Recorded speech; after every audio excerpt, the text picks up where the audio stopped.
guys, welcome back. In my last video I showed you how I felled a tree against its lean using a winch and pulley system, and in that video I ended up tying two ropes together using this piece of purple cording. The knot I used to tie them together was called a Prusik, and today I'm going to show you the Prusik in a bit more detail. If you'll follow me, I have set up a demonstration area. So here is the tree I'm going to fell, which I won't really, it's just for the demonstration. So that line runs to my locking pulley, which is over here, and then this would normally run to my winch, which I have set up on the ATV just so it's out in the open so you guys can see properly. Obviously this rope is plenty long enough to reach into the winch, but as I mentioned in my last video, this rope is very stiff and slips in the winch, whereas this rope is nice and soft and works very well in the winch, but it's only 20 feet long, so it's too short for most of our winch and pulley endeavors.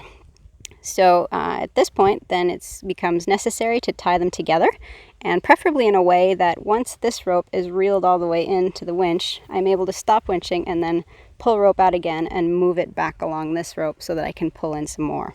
So for that, I'm going to be using this piece of purple cording, and I'm going to be doing a Prusik. So let's take a look at how that's done. Alright, so here's the rope that's coming from my pulley and tree, and here's the one that's coming from my winch. This one has a clippy hook on the end. My purple cording that I'm going to be using as a Prusik. Important to remember, the diameter of the cord you use should be equal to or lesser than the diameter of the cords the ropes you're tying together. And it also should be strong enough for whatever you're doing. So do make sure that the strength of the rope you're using, your system's only as strong as the weakest link, so very important to keep that in mind. This one is tied together using a double fisherman knot. So I take my clippy hook and my Prusik cord. I like to make sure the knot is close to where I first clip it in. Not like have the knot in the clip, but close to it, just so it doesn't get in the way of whatever I'm doing over here.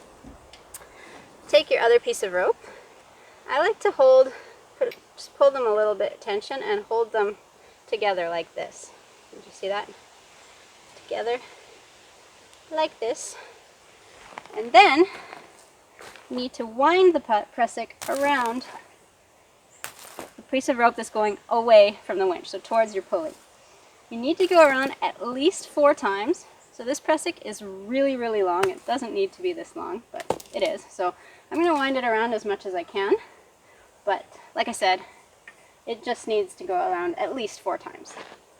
Once I've gotten to the end, with my end loop, I'm going to pull it back, and I'm going to clip it into the same clippy hook as I put the other end. That's it. That is the Prusik. So now I can push it out and put tension in my system manually. Et voila!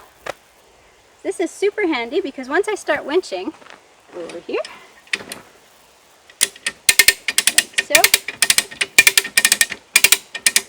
you can see that the Prusik is getting closer and closer to the winch. So if I do run out of rope and I get to the Prusik and I still haven't pulled my tree enough, I'll be able to stop, slack this part of the system. I don't need to worry about my tree because my locking pulley will hold the tension in that section over there.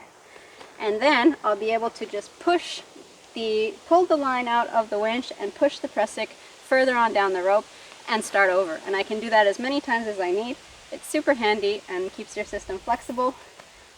Definitely a useful knot to know if you're going to be felling trees with a winch and pulley. So that's how my little Prusik system works. I hope you guys enjoyed, and I hope that clears things up for you. And we'll see you in the next video. Take care, guys. Bye.